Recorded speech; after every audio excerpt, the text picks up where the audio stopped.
శనార్థులు సిట్టమేంది గిట్ల వచ్చింది అనుకుంటున్నారా? ఇవాళ శివరాత్రి పండుగ కదా, అందుకే శివుని దర్శనం చేసుకుని మీకు వార్తలు చెప్పడానికి అట్లనే వచ్చిన జల్దీగా. ఇవాళ సుత చెప్పుకునేటివి మస్తు ముచ్చట్లున్నాయుల్లా. అవన్నీ చూడడానికి ముందు హెడ్లైన్స్ చూద్దాం. నేడి శివరాత్రి పర్వదినం, పర్వశించి పోయారంట భక్తజనం. బండి సంజయ్ సారు చేసిందంట సవాలు, మరి స్వీకరిస్తాడా కేటీఆర్ సారు? చంద్రం సారు పవనం సారు కలిసి వెళ్లారు ఢిల్లీ, ఈసారైనా దక్కేనా సీఎం కుర్చీ? టాలెంట్ కి లేదు పొదవ, చూస్తే ఎవరైనా అంటారు అరేవా.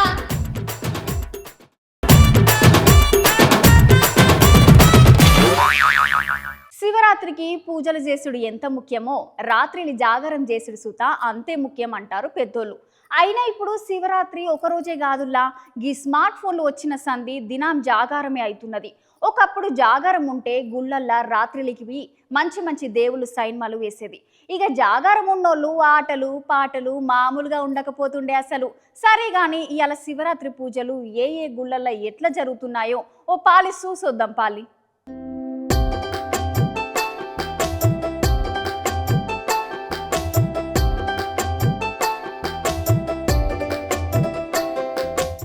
శివుని గుళ్ళకు పొట్టుకొచ్చిరు భక్తులు. శివునికి పాలాభిషేకాలు జలాభిషేకాలు అర్చనలు మస్తు జోరుగా నడుస్తున్నాయి. ఇవాళ పట్నంలో గుడులన్నీ సుత జనాలతోని ఫుల్లుగా నిండుకుపోయినాయి. పట్నం చివర ఇటు కీసరగుట్ట అటు శ్రీశైలం ఇంకా వేములవాడ గుళ్ళ సుత ఇసుకేస్తే రాళ్ళనంత భక్తులు ఉన్నారు. అంతేకాదు వరంగల్ 1000 స్తంభాల గుడి, కొమరేలి మల్లన్న, రామప్ప గుడి, శ్రీకాళహస్తి ఇట్లా 1 కాదు 2 కాదు ఏడేడా శివుని గుళ్ళు ఉన్నాయో ఆడికి పోయి మంచిగా దేవుని కొలుసుకున్నారు. శ్రీ కామాక్షి సమేత శ్రీమద్ ఏకాంబరనాథ స్వామి దేవాలయం, కేబిహెచ్బి కాలనీ, రోడ్ నెంబర్ 3. ప్రతి మాసం వచ్చేది మాస శివరాత్రి. మాఘ శుద్ధ త్రయోదశి చతుర్దశి వచ్చేది మహాశివరాత్రి. మహాశివరాత్రి అంటే శివుడికి చాలా ప్రీతికరమైనది. ఈరోజు స్వామిని దర్శించుకున్నాను, స్వామివారిపైనను జలం పోసినను, లేదా లింగోద్భవ కాలంలో స్వామికి బిల్వదళమైనను సమర్పించనను, లేదా అభిషేకం చూసినను సంవత్సర ఫలితం వస్తుంది. సంవత్సరం అభిషేకం చేసిన ఫలితం వస్తుంది. మన సనాతన ధర్మంలో చాలా గొప్పమైనది ఏంటంటే అందరినీ సమానంగా చూడడమే సనాతన ధర్మం యొక్క గొప్ప విశేషము. అందరూ సుఖంగా సంతోషంగా ఉండాలని చెప్పే ధర్మమే సనాతన ధర్మం. లింగోద్భవ కాలంలో మన దేవాలయంలో మహన్యాసపూర్వక ఏకాదశ రుద్రాభిషేకం అత్యంత వైభవంగా జరుగుతుంది. తదనంతరము స్వామివారి లీలా కళ్యాణోత్సవం కూడా అత్యంత వైభవంగా జరుగుతుంది. ఇక శ్రీశైలం వేములవాడ గుళ్ళలోనైతే మస్తు మంది భక్తులు వచ్చిర్రు. కాలు పెట్ట సందు లేదు. గుళ్ళని అన్నిటిని సుత మంచి మంచి పూలతోని కలర్ లైట్లతోని మస్తుగా రెడీ చేసిర్రు. చూస్తుంటే చూడబుద్ధి అవుతుంది. అంతేకాదు జాగారం చేసేటోళ్ళ కోసం గుళ్ళలో మంచిగా సౌలతులు సుత చేసిర్రు.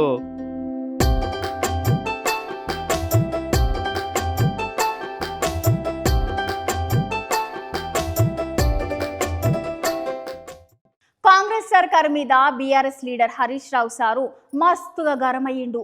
మీ లెక్క మేము రైతన్నలకి రైతు బంధు ఆపి ఏసీల కూర్చున్నోళ్ళకి జీతాలు ఇయ్యలేదని పొట్టుగా అరుచుకున్నాడు. కావాలంటే సారు మాటలు మీరు సుత వినుండ్రి. అవునల్లా, సందు దొరికినప్పుడల్లా బీఆర్ఎస్ పార్టీ లీడర్లు కాంగ్రెస్ సర్కార్ని మస్తుగా దులిపి వదిలిపెడుతున్నారు. హరీష్ రావు సార్ మీటింగ్ లో మాట్లాడుకుంటా మా సర్కారు అధికారంలో ఉన్నప్పుడు అనుకున్న టయానికి బరాబర్ రైతు బంధు పైసలు రైతుల ఖాతాలో జమ చేసినామని అన్నాడు. అంతేకాకుండా మీ లెక్క రైతుల ఖాతాలలో రైతు బంధు పైసలు వేయకుండా ఏసీలో కూర్చొని పని చేసేటోళ్ళకి జీతాలు ఇయ్యలేదని రేవంత్ సార్ మీద మస్తు గరమైండు. మీ సర్కార్ చేతగంతనం చేయబట్టి రాష్ట్రంలో ఉన్న రైతన్నలు మళ్ళా పొలాల దగ్గర బోర్లు వేసుకునే దరిద్రం వచ్చిందని అన్నాడు. పంట పొలాలన్నీ ఎండిపోతున్నాయి. ఆయన కాంగ్రెస్ సర్కార్ కి గింత సుత సోయలేదని అంటున్నాడు. అంతేకాకుండా మేము అధికారంలో ఉన్నప్పుడు కరోనా టైంలో సుత బరాబర్ రైతు బంధు పైసలు ఇచ్చినాం అన్నాడు. సార్ మాట్లాడిన మాటలు మీరు ఇన్నుర్రి. వచ్చిన కేసీఆర్ రైతు బంధు ఆపినాడే మీకు ఎప్పుడన్నా? కరోనా వచ్చినాడు ఆమ్దాన్ లేకపోతే మా ఎమ్మెల్యేల జీతం బంధు పెట్టిండు కేసీఆర్, మంత్రుల జీతం బంధు పెట్టిండు కేసీఆర్, ఉద్యోగస్తుల జీతం బంధు పెట్టిండు కేసీఆర్, రైతన్నలకు మాత్రం రైతు బంధు ఇచ్చిండు టైం మీద కేసీఆర్. వీడేమంటుండే ఉల్టా కదా, ఇది రైతన్నలే ఆప్తా నరికిస్తా అంటుంది. రైతులు గరీబ్ గాలు 6 గాలం కష్టపడి దేశానికి అన్నం పెట్టే రైతన్న లాస్ట్ అట, ఏసీ రూమ్లలో కూర్చుంటోళ్ళు ఫస్ట్ అట. ఇది రేవంత్ రెడ్డి సర్కార్ యొక్క నీతి. ఆకలి అన్ని పనులను చేపిస్తుంది. దానికి చిన్న పెద్ద అనుకుంటా తేడాలేముండవు. ఖాళీ జేబులు, కడుపు నిండా తిండి లేకపోతే మనిషి ఎసువంటి పనైనా చెయ్యనికి వెనుకకు పోడు. ఈ రెండిటికి భాషతోని యాషతోని పనిలే. మన దేశంలో సర్కారు కొంచెం ఎంకరేజ్ చేస్తే చాలు దేశానికి మంచి మంచి పథకాలు తెచ్చే అన్నదమ్ములు మస్తు మంది ఉన్నారు. గట్లాంటి ముచ్చటికి ఒక చిన్న ఉదాహరణ చూపిస్తా, ఓ పాలి చూడుండ్రి. ఆ హోనోళ్ళ సిట్టమ్మ చెప్పింది అచ్చరాల కరెక్ట్. కాలి జేవులు కడుపు నిండా సగం తిండి లేకపోతే మనిషి ఎటువంటి పని చేయనికైనా సుత వెనక కూడా మన దేశంలో. అంతేందుకు మన చుట్టుపట్టు సుత మస్తు అంటే మస్తుగా టాలెంట్ ఉండి సుత సరిగా ఎవరు ఎంకరేజ్ చేయక మస్తు మంది ఇగో గీ అన్న లెక్క పొట్ట కూటి కోసం గిట్లా తిప్పలు పడుతుంటారు. ఇట్లాంటి పనులు చేసుకొని పొట్ట నింపుకుంటున్నారు. గీ అన్నని చూసిర్రా.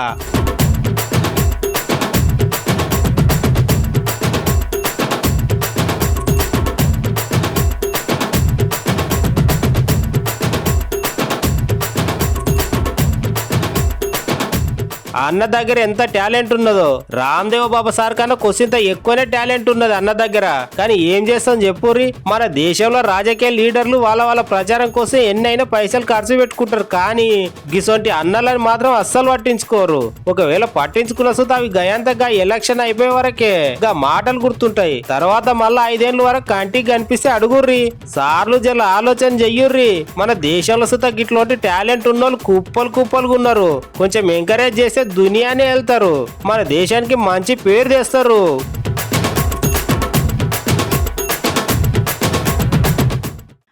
అబ్బబ్బా, ఏమి జనం ఫుల్లుగా పటాకులు పూలు. అరే నాకైతే భలే అనిపించింది. సిట్టమ్మ దేని గురించి మాట్లాడుతాంది అనుకుంటున్నారా? అదేనుల్లా ప్రజాహిత యాత్ర కోసం అని పోయిన బండి సంజయ్ సారుకి చొప్పదండి జనాలు పూలు సల్లి పటాకులు గాల్చి మస్తుగా ఘన స్వాగతం పలికిండ్రు. ఆడోళ్ళైతే మంగళ హారతులు పట్టుకొని మరీ స్వాగతం పలికిండ్రు. బండి సంజయ్ సారు సుత ఏమని మాట్లాడిండో ఓ పాలి విందాం. అరే వావ్, ఏమన్నా జనం ఉన్నారా? ఈ టైంలో సుత ఇంతమంది జనం ఎందుకు వచ్చిర్రు అనుకుంటుర్రా? ఇది బండి సంజయ్ సార్ ప్రజాహిత యాత్ర కోసం అని గిట్లా చొప్పదండి పోయిండు. సార్ వస్తున్నాడని తెలిసి ఇట్లా పొట్టుగా వచ్చిర్రు జనాలు. అంతేకాదోళ్ళ అడ్డంకల ప్రజాహిత యాత్రలో మీటింగ్ వచ్చిన జనాలను ఉద్దేశించి సుత బండి సంజయ్ సార్ ఇగో గిట్లా మాట్లాడిండు. కేటీఆర్ సార్ అన్న మాటలకు సారు జవాబు చెప్పుకుంటా కేటీఆర్ సార్ విసిరిన సవాల్కు నేను రెడీ అని అన్నాడు బండి సంజయ్ సారు. కేసీఆర్ కొడుకు చెప్తున్నా, నీ అయ్యకు పంపిన ఆల్రెడీ. మీ అయ్య ఫామ్ వల్ల ఏం పీకుడు పని ఏం లేదు కదా. నేను ఏం చేసినో బుక్ పంపినాయో. మీ అయ్యకు ఫామ్ హౌస్ పంపించిన పోస్ట్ చేసిన ముట్టింది కావచ్చు. ముట్టకుంటే మళ్ళీ అడ్రస్ చెప్పు, వేరే అడ్రస్ చెప్పు, అడ్రస్ పంపుతా. బండి సంజయ్ 12,000 కోట్ల రూపాయల పైగా నిధులు తీసుకొచ్చిండు. మొత్తం బుక్ అంతా ప్రింట్ చేసి పంపించిన. మీ అయ్య చదువుకున్నాడో లేదో 80,000 బుక్స్ చదివినట్టు వీళ్ళయ్యా. ఏ బుక్స్ అంటే కొంపలు ముచ్చే బుక్సే. సార్ మాట్లాడుకుంటా కేటీఆర్ మీ అయ్యని తీసుకొని రా దమ్ముంటే కరీంనగర్కి ఎవరెవరు ఏం చేసిరో చూద్దాం అన్నాడు. అంతేకాకుండా ఈ సార్కి పార్లమెంట్ ఎలక్షన్లో నేను ఇట్లా ఓడిపోతే రాజకీయ సన్యాసం తీసుకుంటా, నేను గెలిస్తే మీ బీఆర్ఎస్ పార్టీని మొత్తానికి మూసేస్తారా అని గట్టిగా అడిగిండు జనాలు అందరి ముందు. దమ్ముంటే నా సవాల్కి నువ్వు సూత బరాబర్ సమాధానం చెప్పి తీరాలి అని అన్నాడు.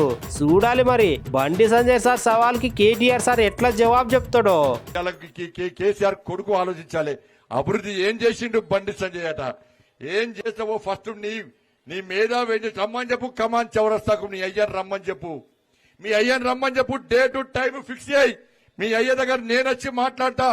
దళిత బంధు ఎంతమందికి ఇచ్చిండు, దళితులకు 3 ఎకరాలు ఎంతమందికి ఇచ్చిండు, బీసీలను ఎందుకు పొట్టగొట్టుకున్నాడు, అగ్రవర్ణాల్లో పేదలకు రిజర్వేషన్ అమలు చేయడంలో ఎందుకు తాచారం చేసిండు, దళితుని ముఖ్యమంత్రి చేస్తాను ఎందుకు చేయలే, ఈ తెలంగాణ రాష్ట్రాన్ని అప్పుల పాలు ఎందుకు చేసిండు, ఈ చొప్పదండిలో ఒక్కొక్కరి పేరు మీద 1,50,000 అప్పు చేసినటువంటి బిచ్చపతి చేసినటువంటి మూర్ఖుడు నీ అయ్యా నువ్వు నీ కుటుంబం అన్న విషయాన్ని కేసీఆర్ కొడుకు గుర్తుంచుకోవాలి.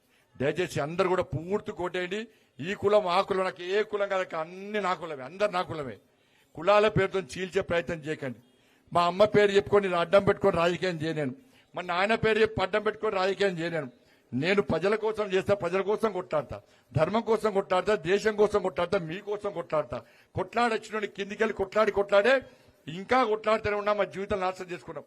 కాబట్టి అందరూ ఒక్కదికి ఓట్లేసి పువ్వు గుర్తును గెలిపించాల్సిందిగా, నన్ను మళ్ళా మీ ఎంపీగా గెలిపించాల్సిందిగా మీ అందరికీ విజ్ఞప్తి చేస్తూ, మీ ఓట్లే సరిపోవక అన్నా, మీ ఓట్లే సరిపోవన్నా, మీతో పాటు ఈ కరీంనగర్ పార్లమెంట్ లో మీ చుట్టాలున్నా, మీ మిత్రులు ఎవరినా కూడా మేమందరం పూర్తి కొట్టేస్తున్నాం. మీరు కూడా పూర్తి కోటేమని చెప్పి కేఏ పాల్ సారు ఏం చేసిన సుత వైరల్ అవుతుంది. సార్ ఇప్పుడు సుత ఎలక్షన్ల కమిషన్ సార్లతోని ఫుల్గా లొల్లి పెట్టుకున్నాడు. మరి పాల్ సారు గవాళ్ళ మీద గంత గరం కావడానికి కారణం ఏంది? అసలు ముచ్చట ఏమై ఉంటుందో ఓ మాల్క మీరే చూడుర్రి. చూసిర్రా ఆడ కూర్చొనిగా పోలీస్ అన్నలతో ముచ్చట పెట్టేది మన కేఏ పాల్ సారే. సారేంది గడ గద్దెల మీద కూర్చొని ఏం చేస్తుడు అనుకుంటుర్రా? అసలు ముచ్చట ఏంటంటే ఆంధ్రాలో ఎలక్షన్లు దగ్గర పడుతున్నాయి కదా వాళ్ళ. అయితే ఎలక్షన్ ఆఫీసర్లు అన్ని రాజకీయ పార్టీలను పిలిచి మాట్లాడడానికి అని ఇవాళ మీటింగ్ పెట్టిర్రంట. అయితే ఆ మీటింగ్ కేఏ పాల్ సార్ని మాత్రం విలువలేదంట. అయితే సార్కు మస్తు కోపం వచ్చినట్టది. ఇక గదే కోపంతో ఇక నాగిన ప్రజాశాంతి పార్టీ ఉంది కదా, ఈ ఎలక్షన్లలో మేము సుత పోటీ చేస్తున్నాం. మరి అసలు అప్పుడు ఎలక్షన్ ఆఫీసర్లు నన్ను ఎందుకు విలువలేదు మీటింగ్ కంటని గట్ల మెట్ల మీద కూర్చొని సారు మస్తు నదనైందంట. అంతేకాదు వాళ్ళ సార్ని అడ్డుకున్న పోలీస్ అన్నలతో సెక్యూరిటీ వాళ్ళతో సుత కేఏ పాల్ సార్ సుత మస్తు గొడవ పడ్డాడు. వాళ్ళు మాకు ఇన్విటేషన్ ఎందుకు పంపలేదు? ఆంధ్రప్రదేశ్ ఎలక్షన్ లో మేము పోటీ చేస్తున్నాం. నేను విశాఖపట్నం ఎంపీగా 1 ఇయర్ నుంచి అనౌన్స్ చేశాను. నాకు ఇన్విటేషన్ ఎందుకు పంపలేదు అని అడిగేసి శాంతియుతంగా అడుగుతామంటే మీరు వెయిట్ చేయమన్నారు లోపట. నేను వెయిట్ చేస్తుంటే ఇప్పుడు బయట ఉండమంటారు, ఇప్పుడేమో రిసెప్షన్ కి వెళ్ళమంటారు, ఒకరేమో ఫోన్ చేసి అడగమంటారు. What is this? అఫీషియల్ ఎవరో అసలు చీఫ్ ఎలక్షన్ ఆఫీసర్ కాకపోతే డిప్యూటీ చీఫ్ ఎలక్షన్ కలవాలి కదా, 1 మినిట్ మాట్లాడాలి కదా. ఫోన్లు బయట పెట్టమంటే ఫోన్లు బయట పెడతాం. నన్ను ఒక్కరినే కలుస్తానంటే నేను ఒక్కరినే వెళ్తాను. పార్టీ జనరల్ సెక్రటరీ ఇవిడ, ఈవెన్ నేను ప్రెసిడెంట్ ని ఈవెన్ కలుస్తానంటే తను వెళ్తుంది మమతారెడ్డి గారు. ఇక్కడ ఉండొద్దు అంటే మీరు నన్ను అరెస్ట్ చేయాలి. లాస్ట్ కి ఇక సీఓ ముఖేష్ కుమార్ మీనా సార్ లేడు. సార్ మీటింగ్లు ఉన్నాడని అక్కడ పక్కకు ఉన్న వాళ్ళు చెప్పుడుతోని గప్పుడు నిమ్మలంగా లేచి చేసేదేం లెక్క వెళ్ళిపోయినట్టు పాల్ సారు. చూడాలి మరి సార్ ఈసారి అయినా గెలుస్తాడో లేదో. ఎందుకంటే మొన్ననే మన బాబు మోహన్ సార్ సుత పార్టీలో చేరికైండు. అదృష్టం ఈ లెక్కలనే కలిసి వస్తుంది ఎట్లా చూడాలి మరి.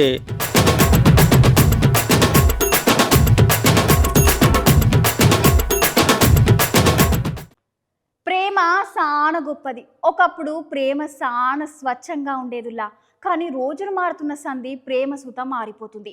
ఇప్పుడు సైన్మాలు చూసి చాలా మంది అసలు ప్రేమ అంటే అర్థం తెలియనోళ్ళు సుత ప్రేమ అని చెప్పి గాలి తిరుగులు తిరుగుతున్నారు. కానీ ఇప్పుడు నేను ఒక ప్రేమ జంటని చూపిస్తా చూడుండ్రి. అసలు ఈ రోజుల సుత గిట్లాంటి ప్రేమ ఉన్నదా అని మీకు ఆశ్చర్యపోతారు. నిజమే కదా, ఒకప్పుడు ప్రేమ పేరు చెప్పంగానే లైలా మజ్ను, దేవదాసు పార్వతి, షాజహాన్ ముంతాజులు గుర్తుకొచ్చేటోళ్ళు. రోజులు మారుతున్నాయి, వచ్చే సినిమాలు మారుతున్నాయి. పోరగాళ్ళు సినిమాలు చూసి మస్తుగా చెడిపోతున్నారు. చిన్న లేదు పెద్ద లేదు. 10వ తరగతి సుత పూర్తి కాని సుత లవ్ అనుకుంటా గల్లీలో మోటార్ బండ్లు వేసుకొని తిరుగుతున్నారు. పార్కులన్నీ పల్లి బఠానీలు తినుకుంటా తిరుగుతున్నారు. అసంటది ఈ రోజుల్లో సుత ఇలాంటి ప్రేమ జంటను చూసి ఈ రోజుల్లో ఇలాంటి వాళ్ళు ఉన్నారా అనిపించింది. ముచ్చట ఏంటంటే బీహార్లో తేటరి అనే ఊర్లోకి అక్కకి అన్నలు ప్రేమించుకున్నారంట. అయితే అందరి ఇండ్లు అయినట్టే ఇక్కడ సుత అక్కోళ్ళ ఇంట్లో వాళ్ళ నాయనోళ్ళు పెళ్లికి అసలే ఒప్పుకుంటలేరంట. ఎట్లయినా ప్రేమించిన గా అన్ననే పెళ్లి చేసుకుంటా అని చెప్పి వాళ్ళ నాయన చూసిన సర్కార్ నౌకర్ సంబంధం సుత వద్దని చెప్పి ఇద్దరు కలిసిపోయి గుళ్ళే పెళ్లి చేసుకున్నారట. ఈ ముచ్చట తెలిసిన పిల్లలు అమ్మ నాయనలు పోలీస్ స్టేషన్ లో కంప్లైంట్ చేసిర్రట. ఇగో ఇట్లా పోలీసు వాళ్ళు వచ్చి ఇద్దరిని విడదీస్తున్నారు. అగో చూడుర్రి, చుట్టాలు పిల్లలు అమ్మ నాయనలు ఎట్లా విడదీస్తున్నారు. ఎంత చెప్పినా వినకపోయేసరికి ఇక చేసేది ఏం లేక పోలీస్ అన్నలే పిల్లలు అమ్మ నాయనలకు వాళ్ళు మేజర్లు అన్ని నచ్చజెప్పి వాళ్ళ ఇండ్లకు పంపించారట. ఇటువంటి ప్రేమ జంటను చూసిన అందరూ ఈ ప్రేమికులను మస్తు తారీఫ్ చేస్తున్నారు.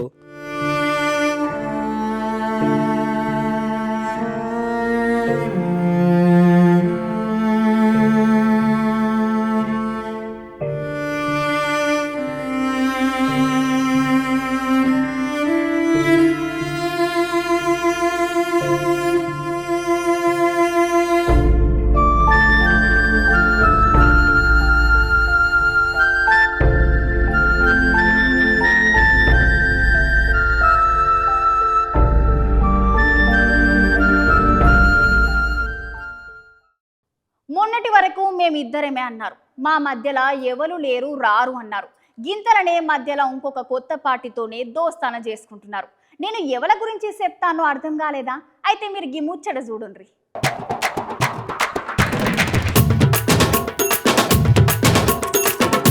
ఆంధ్రప్రదేశ్లో పొత్తుల రాజకీయాలు నడుస్తున్నాయి వల్ల ఈ మాట నేననుడు కాదు, అందరు అదే మాట అంటున్నారు. మొన్నటిదాకా జగన్ సార్ని ఓడిస్తానని చంద్రన్ సారు పవన్ సార్ పొత్తు కొడితే ఇప్పుడు అది కాస్త ఇద్దరు కాదు ముగ్గురు అయినట్టు కొడుతున్నది.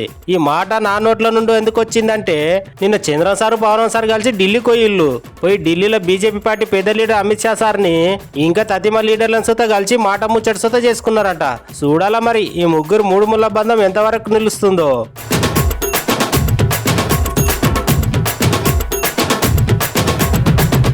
మనం అప్పుడప్పుడు పోరల్లో పరీక్ష ఎగ్గొట్టడం చూస్తూ ఉంటాం. కొంతమంది పరీక్షకి వచ్చిన హాల్ టికెట్ తీసుకొచ్చుడు మర్చిపోయి వచ్చేది చూసి ఉంటాం. కానీ ఇక్కడ ఏకంగా పరీక్షలు పెట్టుడే మర్చిపోయినరట. భలే గమ్మత్తుగా ఉంది కదా. ఆలస్యం దేనికి మళ్ళా ఓ పాలి మీరు చూడండి గదెక్కన్నో. అవునల్లా మీరు విన్నది నిజమే. గా యూనివర్సిటీలో అసలు పరీక్షలు పెట్టుడే మొత్తానికి మర్చిపోయారంట. ఏంది ఘోరం అనుకుంటున్నారు కదా. ఈ ముచ్చట మధ్యప్రదేశ్ లో జరిగిందంట. మధ్యప్రదేశ్ లో ఉన్న రాణి దుర్గావతి అనే యూనివర్సిటీలో జరిగిన భాగవతం ఇది. యూనివర్సిటీలో ఎంఎస్సి పరీక్షలు పెడతామని సార్లు చెప్పి పరీక్షలకి అన్ని రెడీ చేసి టైం టేబుల్స్ ఇచ్చిర్రంట. అటెంకాల హాల్ టికెట్స్ ఇచ్చి ఎంఎస్సి పరీక్షలో కంప్యూటర్ సైన్స్ పరీక్ష పెట్టుడు మర్చిపోయారట. మొత్తానికే భలే గమ్మతుంది కదా. ఊరగాలు పరీక్షలు రాయకుండా ఎగ్గొట్టుడు చూస్తుంటాం. లేకపోతే పరీక్షలు రాద్దామని వచ్చిన సుత హాల్ టికెట్లు మర్చిపోయొచ్చుడో జరుగుతుంటది. కానీ ఇదేందోలా అసలు పరీక్షలు పెట్టుడే కాలేజ్ సార్లే మర్చిపోడేంది. ఎక్కడగా కాలేజీ మార్క్స్ తో గట్లాంటి కాలేజ్ ఉంటే మస్తుండు అని అనుకుంటుర్రు. ఈ ముచ్చట తెలిసిన అందరూ ఇగో గివ్వుల్లా ఇయాల్టి ముచ్చట్లు. మళ్ళా మంచి మంచి ముచ్చట్లతోటి మళ్ళా కలుద్దాం. అంతవరకు ఉంటాం మళ్ళా.